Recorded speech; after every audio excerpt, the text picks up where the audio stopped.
রাসূল সাল্লাল্লাহু আলাইহি ওয়াসাল্লাম তিনি বলছেন, কিয়ামতের দিন সর্বপ্রথম বান্দার যে হিসাব নেওয়া হবে তা হচ্ছে তার সালাতের হিসাব। সর্বপ্রথম সালাতের হিসাব নেওয়া হবে।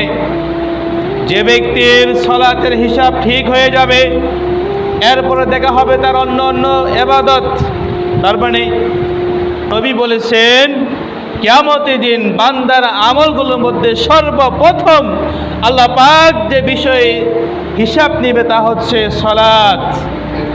যে ব্যক্তির সালাত ঠিক হবে, এরপরে দেখা হবে তার দান কত, তার জিকির কত, তার সালাম কত, তার কালাম কত, তার ব্যবহার কত। যে ব্যক্তির অন্য অন্য ইবাদত দেখা হবে, যে ব্যক্তির সালাত হিসাব ঠিক হয়ে যাবে। আর যে ব্যক্তির এই সালাত হিসাব ঠিক মতো দিতে পারবে না, সে অন্য অন্য কোনো ইবাদত তার গ্রহণযোগ্য হবে না।